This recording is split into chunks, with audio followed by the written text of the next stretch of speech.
Austin, I love coming here because every time I come, there's a kind of vibrancy, of vitality that is so unique to this place. And then you come to the Unity Church. Then you magnify that. It's awesome. So thank you. And Joe and Lynn, come on. This is amazing. You've done an amazing thing. It takes a lot of courage to reach out. And then, you get doors sort of, I don't think so. Austin, give me a break. But when he called, and I was actually in Singapore, and he said something about subtle energies and Tiller, and Tiller celebrated his 90th birthday last week.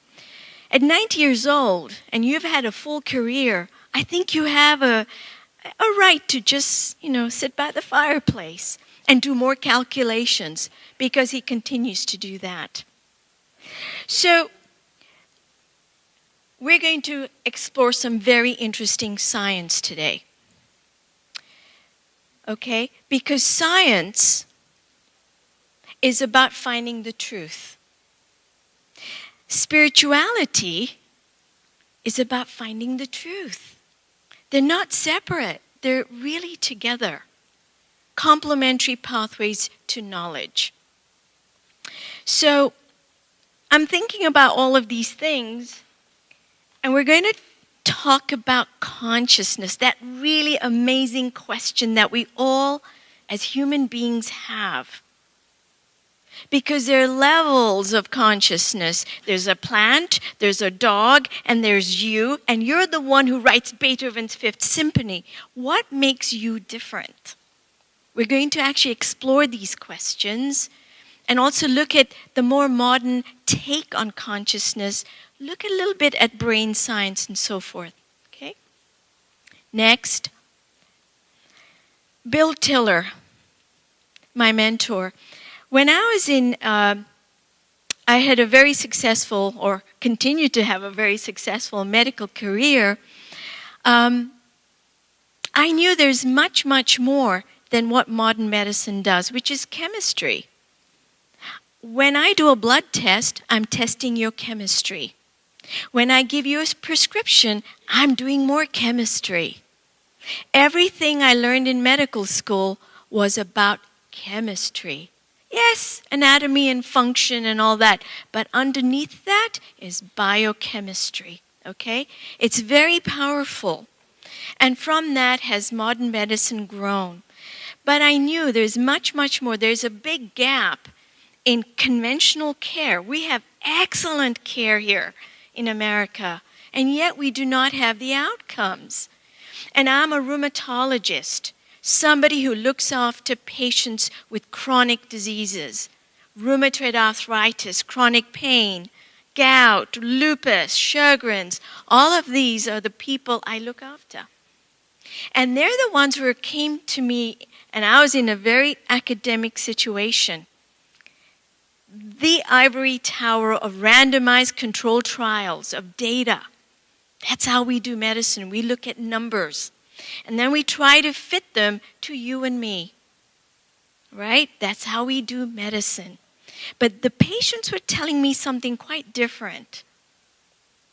And many of them were practicing meditation. And I remember one young lady particularly, she sticks out in my mind.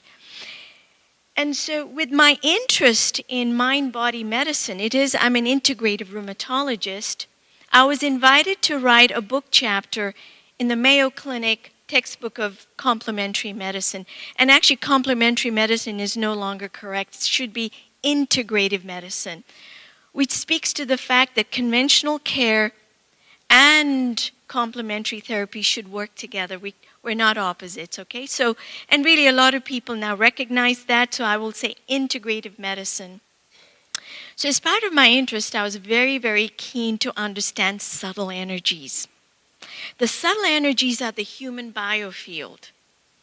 Medicine has a very, very difficult time with this. We have struggled.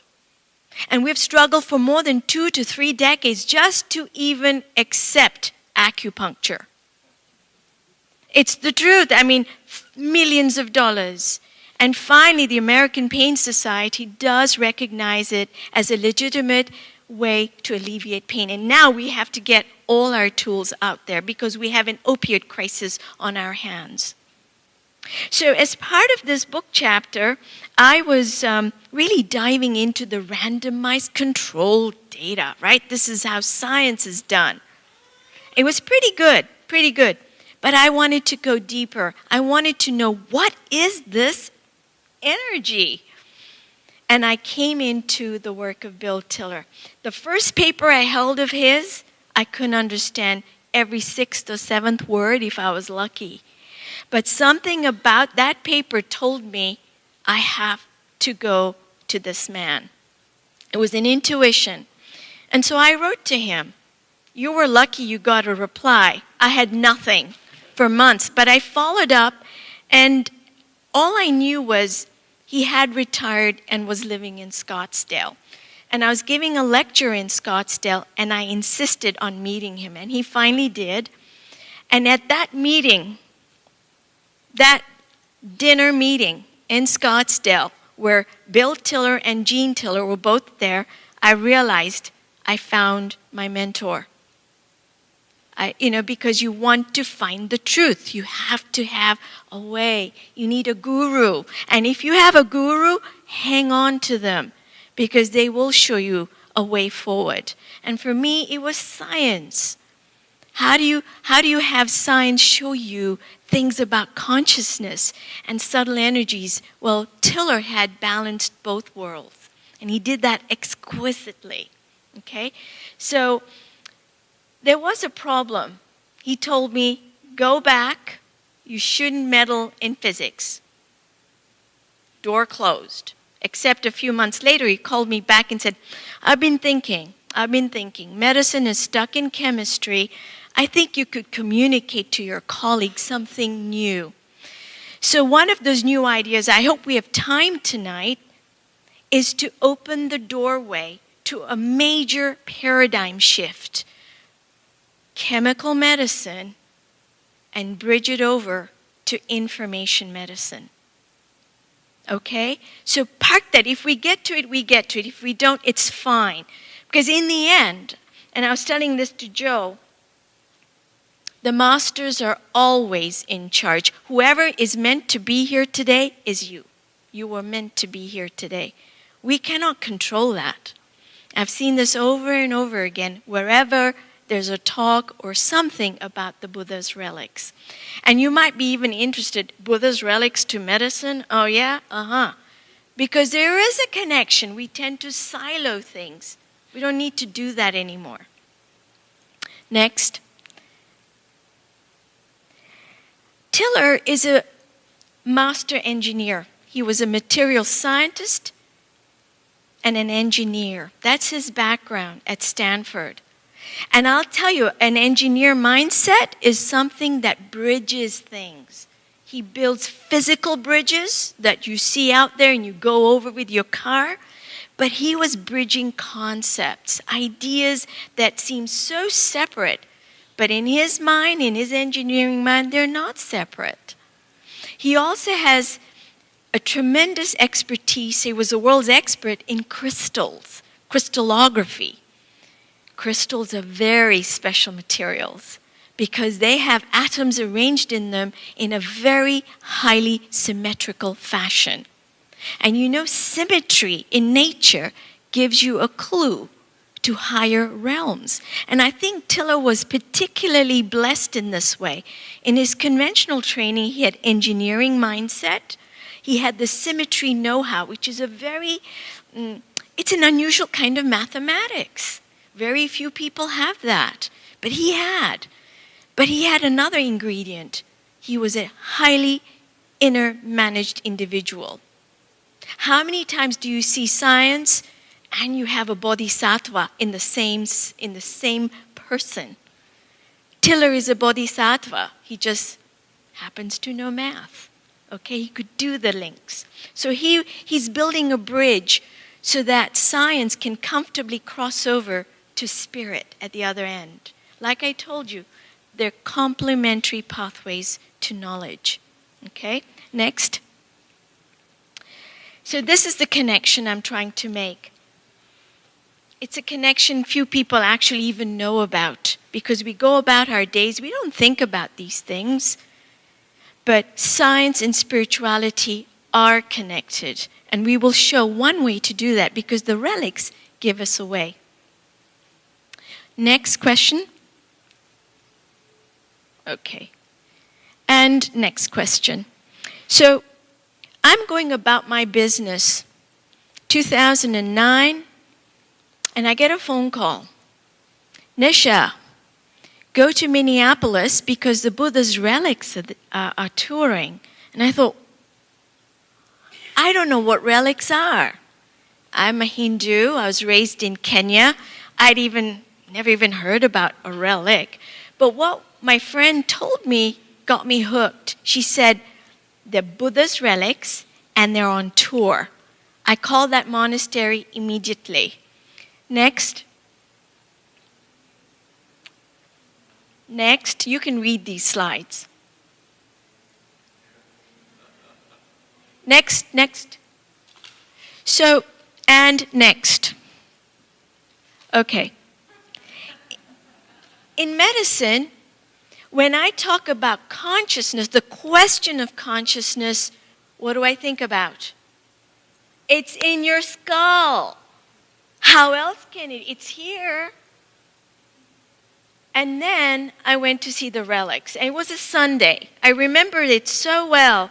My brother was in Minneapolis, St. Paul, flying through home to Los Angeles. And I said, hey, Raj, there's a free exhibition of the Buddha's relics. It sounds really cool, just like our thing.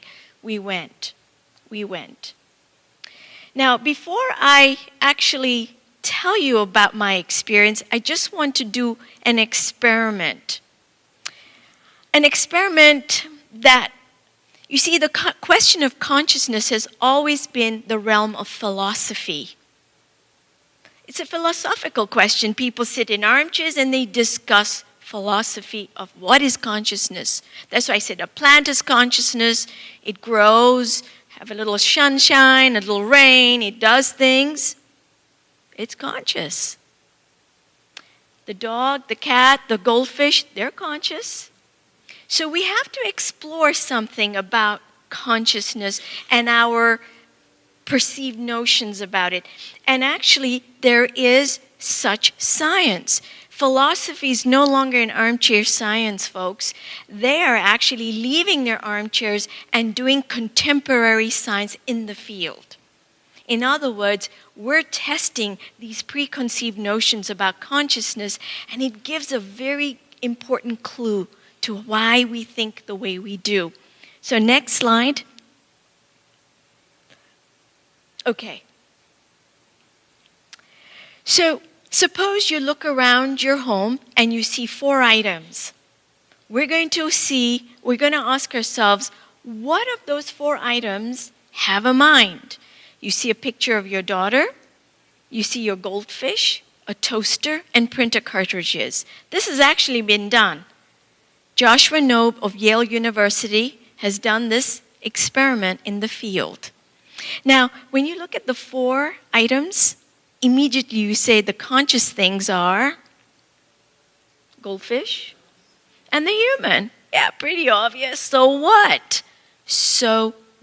But think about this. How did you decide? How did you decide the human and the goldfish are conscious?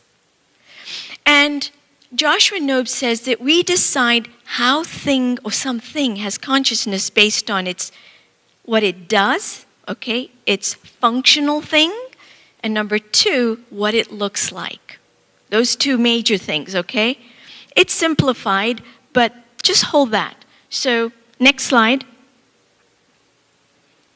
So let's take 2 things from those 4, the toaster and the goldfish. And let's ask the question again, of the 2, what has consciousness? And right away you can say, the goldfish, so what? But why do you say that? It's because of what it does, its function, its behavior is complex. Fish food, it talks to you, you might go and tap on the glass, right? The fish behaves in complex ways. The toaster, makes toast, right? So, next slide. We figure out whether something has consciousness by its behavior, its function. Okay, that's... All right, next slide. So let's do that experiment again, but this time, the human and a robot. We are in this realm of artificial intelligence. And again, this experiment has been done by experimental philosophy. And what they have said is, just take these two items, a human and a robot, and the robot, made of rubber, silicon, glass, whatever, wires, behaves exactly like the human. Exactly, in every way is human, okay? And they pose the question, does the robot believe it has two eyes? And most people will say, it does. Does the robot believe it has a nose and ears? Most people will say yes to that question. Now, if you ask the question, does the robot feel happy when it gets what it wants? Most people say, no. Notice that. Whenever you have phenomenal consciousness, it seems that our perceptions are, they're tied to the right kind of body. You can have a robot, the right kind of body, but we know it's not got the brain, okay? So it's tied up in there. So, next slide. Yeah. So, it seems that we have a notion that something has phenomenal consciousness, that is feelings, if it has a brain. It really is important. That's an important bias. We need to keep this in mind as we go through the evening, okay? Because we're going to revisit this. So next slide. So Buddha's brain, and this is where, we have studied the brain.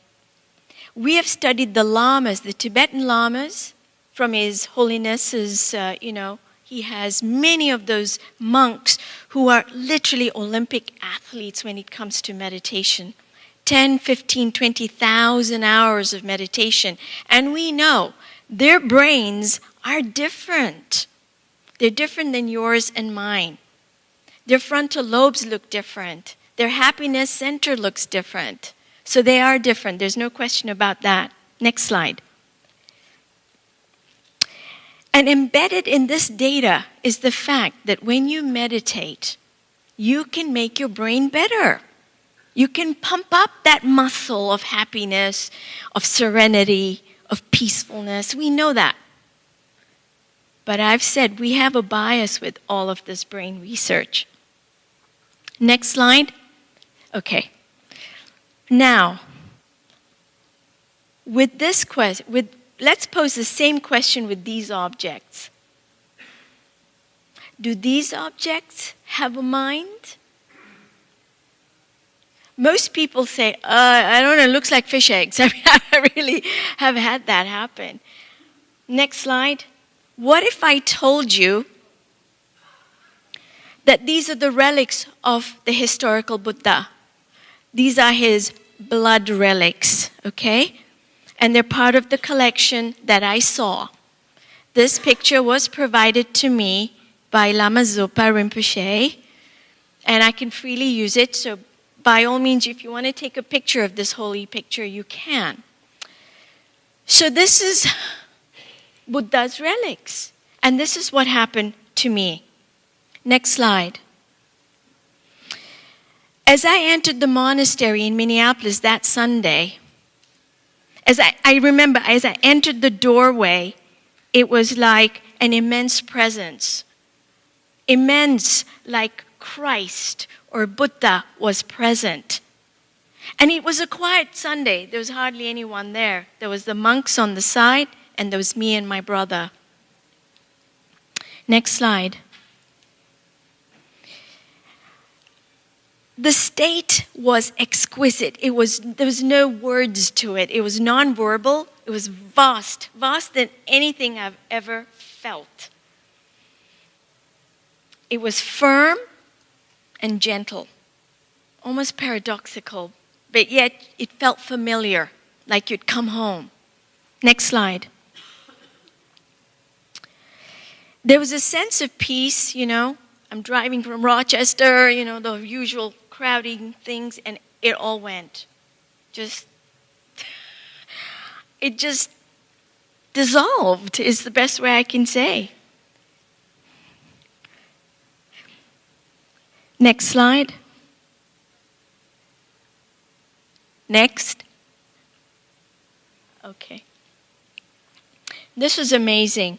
As I looked at the case with Shariputra, Ananda, Moudgalyana, these are disciples, the apostles, if you will, of Buddha, the first Buddhist council, yes? And I sort of knew them when I was little. I used to read books about these teachers. And there was this incredible feeling overcame me, and I literally grabbed the table and I fell to the ground. I was out, gone. I think I was like that for several hours until they closed the monastery. And I realized I couldn't think. I stood by my Jeep and thought, how do you switch this thing on? It was literally you had to call in a thought. Your mind became silent. It was exquisite and very hard to live in this reality, okay? You cannot, if you're suddenly there in that amazing space, it's very hard. And I've seen this over and over again. Next slide. Yeah. This feeling of unity was there. Next slide.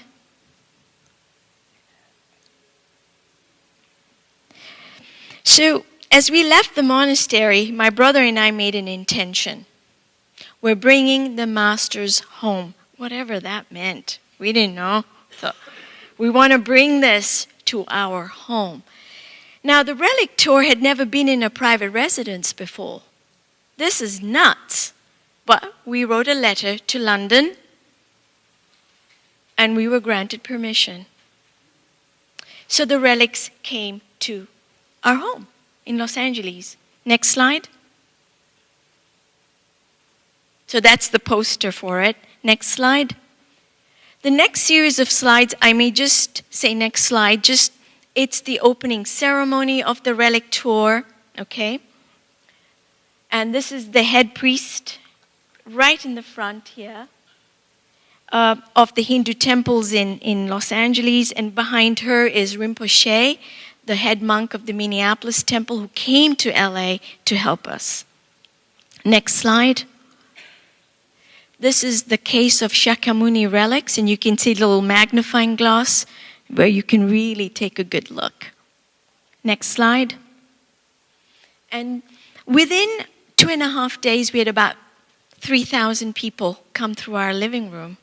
Just like whole of humanity, you know, dogs, children, wheelchairs, everyone came. And you see their original face as they leave. Original face as they leave. And I was just sitting there. You're a host. And you watch this. Next slide.